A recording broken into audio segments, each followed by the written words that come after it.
Welcome, friends. Today we're going to be going over the number one tool in our self-leadership toolkit. There are several different tools within this kit, so this is the number one tool. So within this is called the energetic ecosystem. And I love to share this tool because it talks a lot about the energies that are within you and how they show up on the outside. One of my favorite quotes is from Nikola Tesla that he says, if you want to be successful in the universe, then you need to look at the energies, frequencies, and vibrations. And this particular tool is one that definitely helps with that. If you know me and my work, I actually find a lot of these tools from different readings and all sorts of different things that I look through. And so that is how I've culminated these different tools in this self-leadership toolkit for you. So I hope you enjoy. Just a little bit about me. My name is Amanda Gregg, and I am the owner of Soaring Eagle Healing.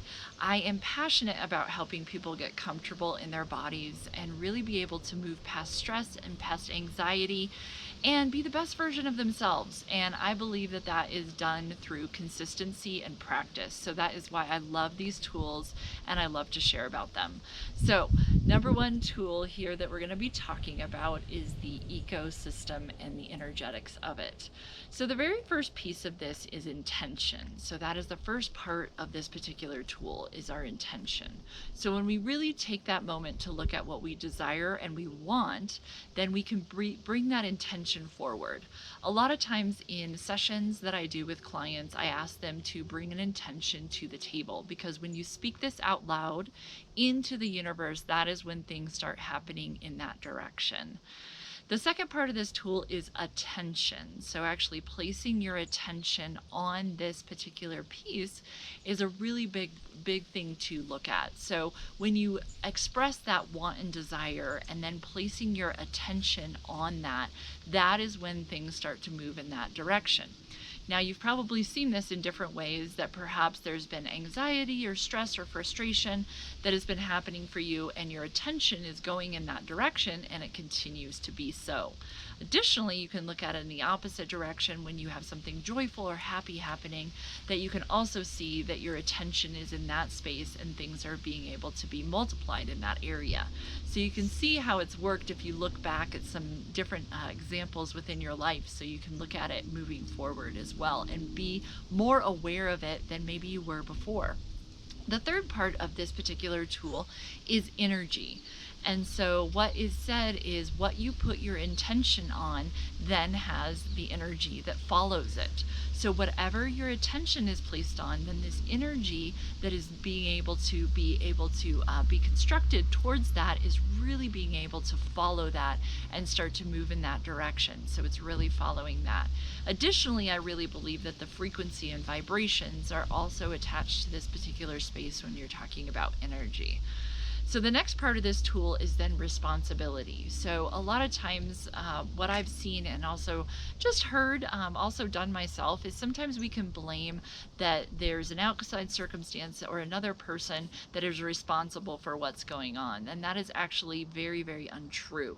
There may be somebody that's contributing to it, but it is not their responsibility. It's actually yours, that you have the choice of the attention, the intention, and the energy that you choose to move forward with, and you always have that choice.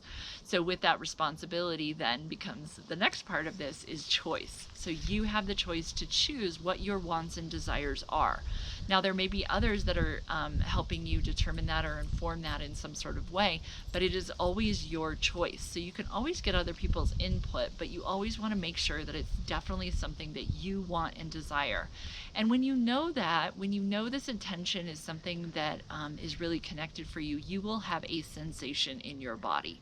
And you have to start listening to these, because everybody's sensation, that when they know they've hit upon something, that is the sensation that they have. And so starting to really listen to your body and see what that is for you is something that will help you lead you through some different choices and different opportunities for yourself. The last part of this energetic ecosystem is follow through.